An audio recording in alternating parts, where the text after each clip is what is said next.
When you're doing your assignment, was it 4 questions, you guys, that you had to do some stuff with Grapher? Did you guys see those instructions on Moodle? I think there's 4 questions I'd like.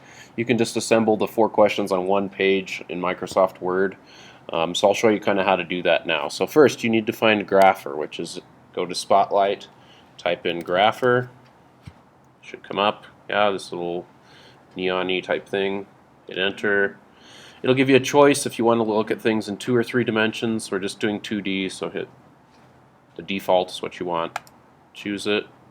It should bring up this guy. So one of the first things you probably want to do when working with Grapher is make your window bigger. The standard is 3 to 3, or 3 to 3 one way and 4 the other way. It's not big enough. So click on the axes. There's a couple ways to do this. If you double click the axes, it'll bring this up. Make it a little bigger so you can see better, okay? So I'm going to go like -10 to 10 in each direction. So can you guys do that? So follow along with me, and I'm going to take this off and say, you know what, I want to go by 2 in each direction. So you click adjust automatically off and put the major by 2 units. You can even do this in trig and do pi right here. We'll probably do that on another assignment one day. So that made my y-axis go by 2s. I'm going to do the same thing on the x-axis. I'm going to go from 10 to 10. Or Grapher is going to quit because it hates me.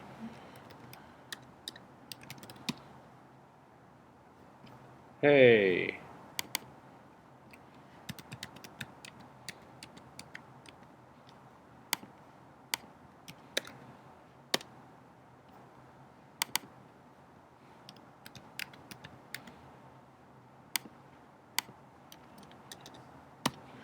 Okay, my axes I'm a little more happy with now, so that's a nice way to adjust your axes.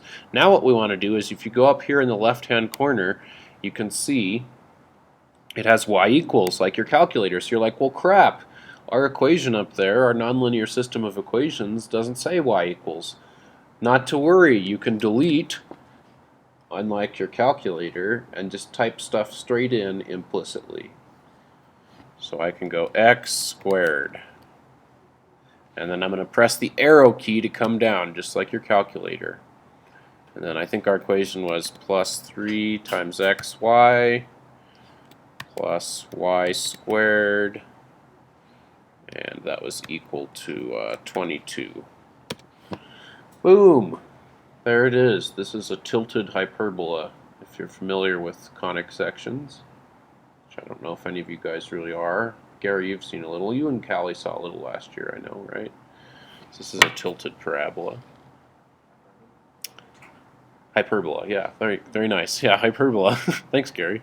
Okay, so we've got 2 equations here. That's just one of them. Before we go on, go ahead and make sure you've highlighted that and change its color just so you can see it a little better. Okay, let's change the color. So go to the inspector key up at the top right and just pick a new color. Make it nice and bright, like red. And you know, it's better to be thicker too, so I'm going to upgrade my line thickness just so I can see it nice and clear. Okay, so pick your favorite color and such. Yeah, you probably haven't typed it in exactly right. So now we're going to add the second equation in our system. You can do this with as many equations as you want at the same time. So if you go down to the bottom left, there's a little plus. That's one way, not the only way, to add a new equation or a set of points. You can do points and stuff on here too. In fact, I think we'll do that in a second. So I'm going to add my new equation, and let's see here. So let's see, we're going to go x squared, arrow down, minus xy plus y squared. Was it equal to 6? Okay. Alright, so I'm going to hit enter. And we can see this is a tilted ellipse. So again, I'm going to change the color just so I can really nicely, clearly see. I'm going to go green. I'm still not out of Christmas mode, apparently. Make it nice and bold. And there you go. So you can see, how many solutions does it look like this system of equations has? What do you guys think? 4, clearly. And didn't we come up with 4 when we did it a second ago? So, are those 4 the same 4 that we came up with? Let's go plot a point set based on our solutions and see if they're in the right spots, okay? So are you guys ready, or do you need a second? My computer's on. Let me see. It's like saying it's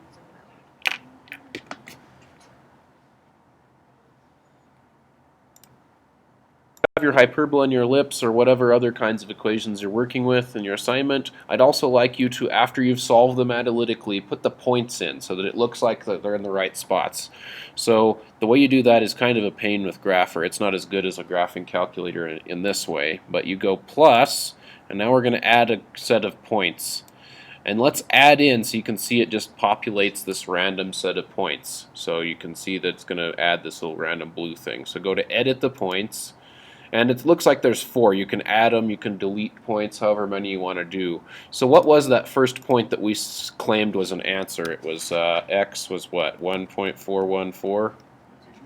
Yeah. And then the y was like 4 divided by square root of 2. It was 2.8828. And let's just delete these other ones for now. We'll add them back in a second. So I'm just going to hit Command Delete. That's the fast way to do it. Command Delete, Command Delete. And let's see if that looks like one of the intersections. Does it? Booyah. There it is. So now let's go see if we can add in the other ones. So I'm going to go back to my point set and edit them. And I can add a point. I don't know. How do I add them? Oh. Row below, yeah. So put in a couple more. So here we go. I'm going to add my other points. I don't remember what they were. Wasn't there a negative square root? You guys have it in your notes, don't you? Well, you guys have them in your notes. Help me out. Negative square root of 2 is this. And what was it? Negative square root of 8? Wasn't it like y equals 4 over x?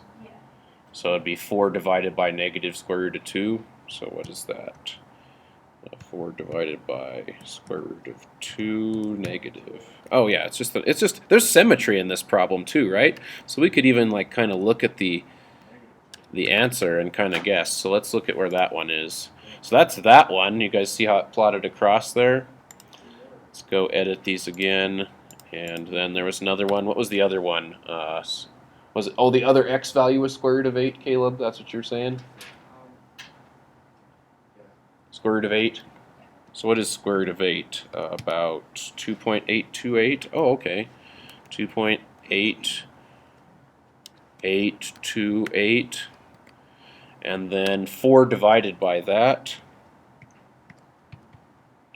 is 1.414. So let's go look at this one. There's that one. So by symmetry, we should be able to figure out this other one. What's this other one? Yeah. And that matches what we came up with the algebra.